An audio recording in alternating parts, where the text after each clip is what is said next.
Okay, YouTube friends, it is time. It is the moment you've been waiting for. I know it's the moment I've been waiting for. We're going to go toe-to-toe with my Aventon Aventure against the new kid on the block, which is the Velotric Nomad 1. And you're going to be surprised on how this turns out. But I tell you what, stick around. We're going to talk about what's similar with these two, what are the differences, which one might be the best one for you, because I tell you what, right now, these are both on sale. So let's get into it. Now, you guys know that I'm a huge Aventon Aventure fan. I mean, I love this bike. I've done a lot of videos with it. But then Velotric sent me their Nomad 1, and I was extremely pleasantly surprised. If you haven't seen that video yet, go ahead and check it out right here. Right there. Let's go over the basics. The Aventon Aventure you can get in 3 different sizes on the step-over version, small, medium, large, and it comes in 3 different colors. It also has a step-through edition that comes in 2 sizes, small, medium, medium, large, and it also comes in 3 colors. The Velotric comes in 1 size, but it comes in 4 different colors. And the step-through model also comes in 1 size and 4 different colors. Both bikes come with full front suspensions that are adjustable, and they both have 80 millimeters of play.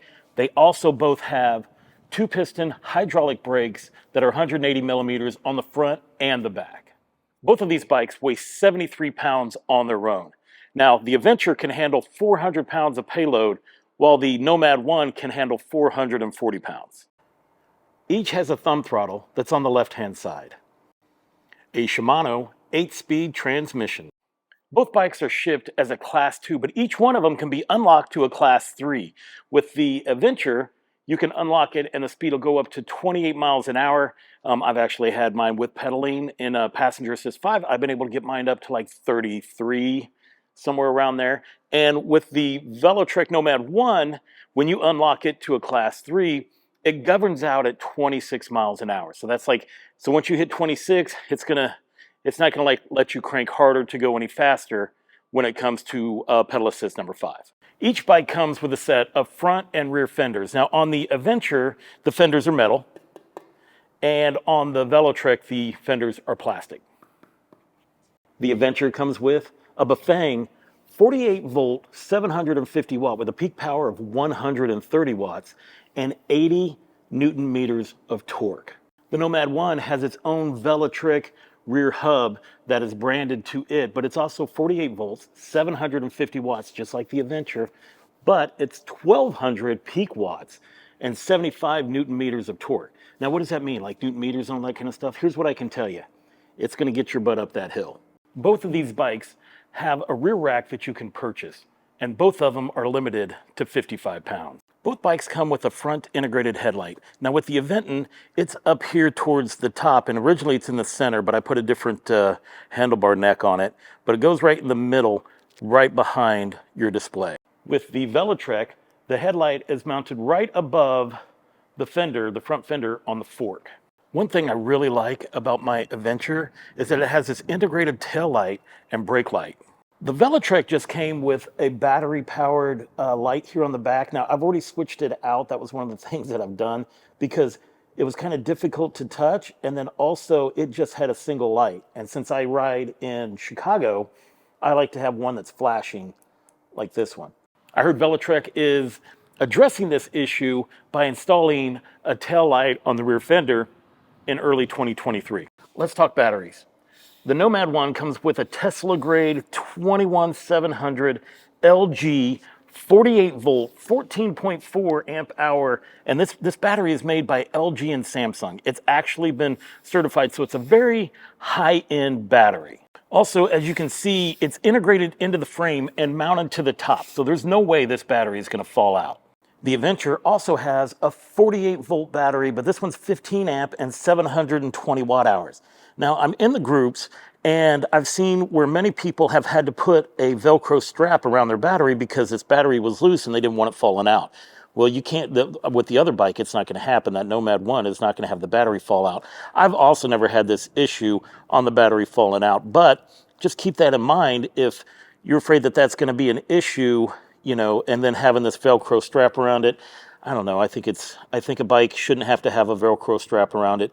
But that's how it is for some people. The way this bike is designed, this is where your bottle holder goes, but I ended up putting a Foldy lock here, and because you have the room to get it out. Now with the Nomad 1, you can't mount it where the bottle carrier was, because it doesn't have the room to get out. So what I ended up doing was I just strapped it to the side, which makes it also very possible and doable for that bike. The Aventure has a nice color display, and it also has a phone app that you can connect your phone and bike to, which you can make adjustments to the bike. The Nomad 1 has a black and white display, but it's very clear and you have no issues seeing what you need to see. So it's also very nice. Now there's no phone app to go with it, but who needs it? Because you can make all the adjustments that you need to through the display on this bike. When it comes to how you manage the bike, you have your thumb throttle here on the left, and these buttons are spread out pretty good so that even if you're wearing gloves, you can easily hit all the buttons. With the Nomad, the controls are simple, but these buttons are a little bit too close together, especially if you're wearing gloves. The Velotric has an easy startup process. You just hold the power button for 3 seconds and you are good to go. With the Aventure, it's a 2-step process. First, you have to push that button real quick, then you have to hold this one down for 3 seconds. So it's a 2-step as opposed to it being a simple 1-step process. I want to spend a second and talk about the wiring. This is a skid plate that I ended up purchasing aftermarket because when I took this bike on a mountain bike trail, the wires are right there underneath. And I bottomed out on some trees a couple of times, and I was worried about doing damage to those wires, so I ended up having to buy this aftermarket skid plate. With the Nomad, there are no wires right here for you to hit. And to me, that is a great thing on its own. One of the things that I really like about this bike is how clean all the cable management is on the Nomad 1 compared to the cables on the Aventure. I'm on the Aventure and I'm going to show you the throttle response that we have. I'm going to use the thumb throttle and then we're going to count it out and see how quick we take off. Ready? 3, 2, 1. 1001, 1002. So it has a little bit of a delay whenever you go to take off just by using the throttle. When it comes to the pedal assist, it also has a delay that some people might not like. All right, I'm going to start off with the throttle display. We're going to see how far. Here we go. Turning, and now it just kicked in. So you almost go a full pedal rotation before it kicks in. Also with the thumb throttle, when you hold it down, it'll only take this bike up to 20 miles per hour. Whether it's unlocked or locked, the fastest you can go by just using the thumb throttle is 20 miles an hour. Here on the Nomad, and we are going to we're just going to do throttle only. And here we go with a 3, 2, 1. And as you can see right out of the gate, it wanted to launch forward. Okay, let's go ahead and try out the pedal assist to see if there's any delay or lag in it. All right, here we go. And it was like a half a rotation before it kicked in, but it kicked in. So this thing definitely has more of a quicker response when it comes to using the throttle and the passenger assist. So it's just less time before that thing kicks in. Also note that the throttle, once the bike is unlocked, the throttle will take you up to 26 miles an hour, while on the event it only does 20. And obviously, if you keep this bike in a class 2, it's gonna max out at 20 miles per hour. Aventon says that the Aventure will do 45 miles by using pedal assist and 27 miles if you just use throttle only. Now, if you had seen the video that I did where I did a 53-mile trip through Chicago, you can see it here. You'll see that I got about 37 miles out of the bike before I had to switch out batteries. Now, I run at about 17 pounds in my tires, and I'm 230 pounds myself. So now, even though most of the ground was flat on that trail, you can, rider dictates conditions, rider weight, tire pressure. That dictates on how many miles you can get out of a battery or how many miles you can get out of a bike. So just keep that in mind when you're thinking about it. Now, Velotric says that this bike, the Nomad 1, will get 55 miles by using pedal assist, and 52 miles by just using the thumb throttle. Now, number one, I think using a thumb throttle for 52 miles is going to be one heck of a feat. I don't know about that one, but I will be testing out the 55 miles using pedal assist when the weather gets warmer. I mean, it's winter time here, and the fact that I kind of got lucky, it's like 45 degrees, so I'm doing this video right now. But I think for you to get like the true mileage out of that, I'm going to have to wait till spring or till the weather gets warmer to do it. But I will be testing it out. I'm not going to test out the 52 miles by just using my thumb throttle. I don't think my thumb's going to handle it. And this thing doesn't have cruise control, but well, neither does the Adventure. So it doesn't really matter. And if you saw, I tried to give a couple of cold weather tests, and that was a fail on my part. Here's one of the videos right there if you want to watch me just fail and freeze to death.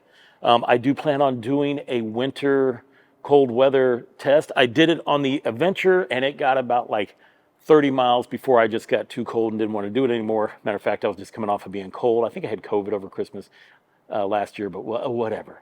This bike, I'm going to do a distance cold weather test on it now that I've purchased some heated gloves. Now, when it comes to the seats, the one on the Adventure I didn't find very comfortable and quickly ended up replacing that with a different seat. With the Nomad 1, I haven't had to change the seat at all. Now, I did change the seat post on both of these bikes, putting suspension seat posts on them, but that's just my own personal preference. I'm sure as you looked at this video and went through, you've seen that I've done some mods. I already did a video showing the modifications and the accessories that I added to the Adventure. You can see it right here. And I will be doing an accessory video for the Nomad here because some of the things are the same and some of the things are different.